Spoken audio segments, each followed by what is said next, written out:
Assalamualaikum warahmatullahi wabarakatuh. Perkenalkan, nama saya Alas Sukmarusmana. Di sini, untuk memenuhi tugas sensor network, saya akan menjelaskan tentang protokol routing directed diffusion. Dalam routing protokol sendiri diklasifikasikan ke dalam 4 bagian. Yang pertama ada node centric, kedua ada data centric, ketiga source initiated, dan yang keempat adalah destination initiated routing protocol. Nah, directed diffusion sendiri termasuk dalam bagian destination initiated. Protokol disebut protokol destination initiated ketika penentuan pengaturan jalur berasal dari node tujuan. Contoh selain directed diffusion adalah ledge. Directed diffusion sendiri adalah mekanisme routing untuk pengumpulan data di mana data konsumen atau sink mencari sumber data dengan mengirimkan paket tujuan dan menemukan rute terbaik untuk menerima data. Directed diffusion merupakan protokol data centric yang juga fokus di dalam efisiensi energi dalam suatu jaringan. Dalam pelaksanaannya, directed diffusion akan membanjiri atau flooding pesan kepada semua node dalam jaringan untuk mencari rute terbaik dalam menerima data. Nah, directed diffusion sendiri memiliki beberapa elemen, yaitu data propagation, interest, gradient, dan reinforcement. Interest sendiri adalah proses ketika sink membanjiri semua node untuk mencari rute terbaik. Data propagation sendiri adalah proses penentuan rute paling baik dengan data terbaik. Dan reinforcement adalah proses mendapatkan rute terbaik dari source ke sink.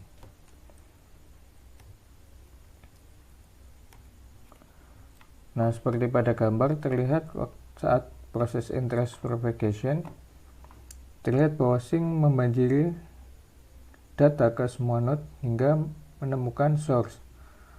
Selanjutnya, proses terjadi pengiriman balik data dari source untuk menemukan rute terbaik. Setelah ditemukan rute terbaik, maka dilakukan pengiriman data dari source ke sink dengan rute yang telah ditentukan. Kemudian selanjutnya adalah bagaimana simulasi directed diffusion pada NS3. Sebelumnya, untuk simulasi kali ini, referensi yang saya gunakan ada 3. Yang pertama adalah referensi untuk membuat directed diffusion itu sendiri pada NS3, dan 2 sumber lainnya adalah bagaimana membuat flow meter pada NS3. Untuk programnya jadi seperti ini. Untuk menampilkan NS3 sendiri, nantinya program ini akan ditampilkan dalam netanim. Untuk menampilkan hasil pada netanim dibutuhkan library khusus untuk modul netanim. Dan untuk melakukan flow monitoring itu juga menggunakan library khusus, yaitu flow monitor helper.h dan flow monitor module.h.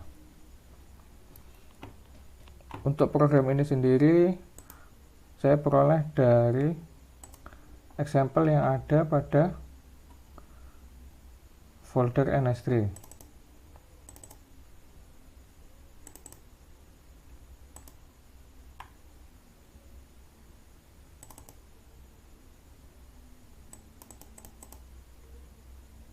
Jadi referensi sudah ada di example bawaan dari NS3, yaitu simple global routing example. Untuk dapat menjalankan flow meter, terlebih dahulu diinputkan variabel-variabel yang akan ditampilkan seperti jumlah paket yang terkirim dan jumlah paket yang diterima. Dibuat variabel dengan nilai awal 0. Kemudian inisialisasi node-node yang akan dibentuk. Node ini terdiri dari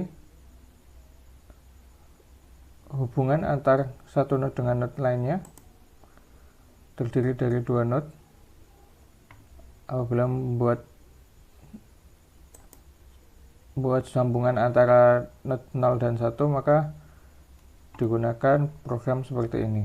Begitupun seterusnya, dan ini disesuaikan dengan topologi yang digunakan. Selanjutnya adalah membuat data rate dan delay missing, dan dilanjutkan dengan menambahkan IP address. Dan disinilah proses bagaimana data-data tersebut dikirimkan. Data rate yang digunakan dalam proses ini sebesar 448 KB per second. Nah, program ini tentunya saya menggunakan referensi yang ada di video pertama, yaitu bagaimana cara membuat directed diffusion di NS3. Selanjutnya adalah menentukan koordinat dari masing-masing node dengan program berikut. Setelah program simulatoran, ditambahkan program untuk flow meternya. Program ini didapat dari referensi dari video kedua dan ketiga,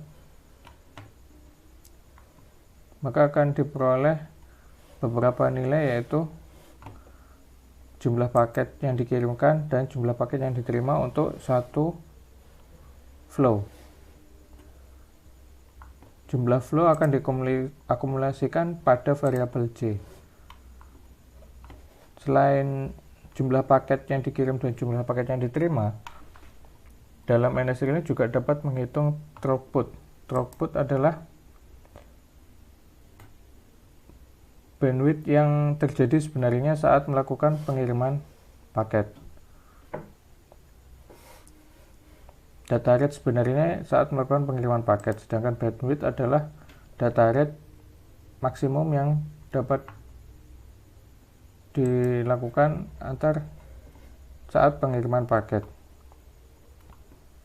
Kemudian hasil dari total keseluruhan dari proses flow yang ada dalam jaringan diakumulasikan dan ditampilkan dalam variabel akhir, yaitu send packets, receive packets, average throughput atau rata-rata dari throughput masing-masing flow, dan total delay selama proses jaringan berlangsung. Dan output dari flow meter sendiri disimpan dalam file dengan format .flowmon. Untuk simulasinya sendiri, outputnya dalam format .xml. Nah, program ini kemudian dipindahkan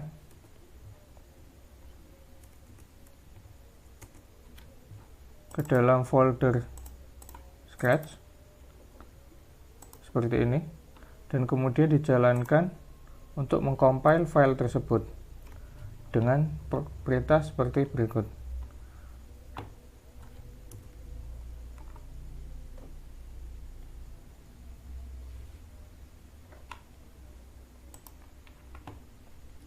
Maka sedang berlangsung proses compiling dari NS3 sendiri, dan hasil yang muncul dari program ada dua. Yang pertama di bagian terminal, dan yang kedua nanti ada di bagian netanim. Terlihat terjadi beberapa flow antar node dengan masing-masing jumlah paket yang dikirimkan dan yang diterima. Setiap flow memiliki jumlah yang sama antara send paket dan receive paket, sehingga loss paket pada jaringan ini adalah 0%. Dan total paket yang dikirim dan diterima juga sama dengan loss paket sebesar 0%, dengan rata-rata throughputnya adalah 466 kbps. Nah, untuk menampilkan yang NetAnim,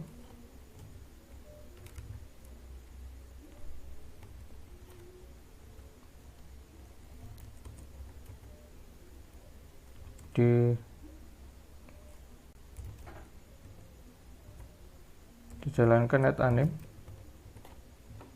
Nah, untuk simulasi dari NetAnimnya sendiri seperti berikut. Nah, terlihat proses pertama dari sync, dia mengirimkan paket ke node terdekatnya untuk nanti diteruskan ke node yang lainnya.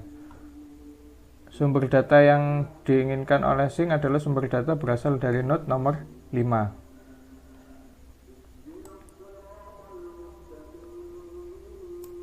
Nah, selanjutnya diteruskan dari node 1, diteruskan ke 4, dan 2 ke 1, dan selanjutnya diteruskan lagi hingga ke node 6 dan node 3. Hingga ke node 5. Setelah mendapatkan informasi jalur hingga node 5, maka dapat disimpulkan dari source mengirim data ke sync dan didapat jalur terbaik adalah dari 5, 6, 2, dan 0. Nah, untuk flow-nya sendiri ada pada file flowmon. Nah, seperti yang terlihat sebelumnya bahwa ada 9 flow ID, 9 kali pengiriman data dari IP ke IP, dari node ke node, dengan menunjukkan jumlah paket dan jumlah paket yang dikirim dan yang diterima. Dengan paket loss ratio-nya adalah 0% untuk setiap flow. Dengan rata-ratanya tentunya 0%. Nah, pada simulasi kali ini sebenarnya untuk direct diffusion sendiri pada NetAnim, dari saya sendiri belum memahami betul terkait bagaimana proses di dalamnya. Apakah seharusnya seperti ini direct diffusion di NS3? Apakah memang dilakukan pengiriman data berdasarkan waktu, atau sebenarnya data akan diteruskan ketika masing-masing node telah menerima data dari node sebelumnya? Apakah langsung diteruskan atau menunggu waktu tertentu untuk meneruskan? Dan selain itu, pada program ini juga tidak terlalu mempertimbangkan dari data yang dikirimkan oleh sync ke masing-masing node. Jadi pada dasarnya dari video referensi yang saya lihat juga, directed diffusion yang disimulasikan di NS3 ini berbasis hanya simulasi animasi dengan permainan waktu delay. Jadi ketika delay pertama itu adalah proses di mana sync 0 mengirim ke node 1 dan node 2. Terus kemudian dengan detik selanjutnya 1,3, 1,4 dan seterusnya mengirimkan ke node berikutnya hingga menuju ke node source. Dan setelah animasi sampai ke node source, maka diteruskan animasi adalah langsung memilih, otomatis NetAnim akan memilih rute terbaik dari 5 ke 0 dengan simulasi yang hanya memanfaatkan jalur 0 ke 5 yang otomatis dipilihkan oleh NS3.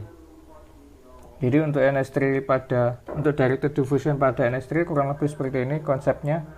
Walaupun ini cuma animasi, namun konsepnya kurang lebih seperti ini. Jadi dia node sync akan membanjiri semua node dengan data untuk mencari rute terbaik, dan setelah memperoleh rute terbaik, node 5 akan mengirimkan ke sync dan proses pengiriman data dilakukan pada jalur terbaik dan tentunya dengan data terbaik. Mungkin itu saja dari saya untuk materi tentang directed diffusion. Untuk protokol routing directed diffusion kurang lebihnya mohon maaf. Terima kasih. Wassalamualaikum warahmatullahi wabarakatuh.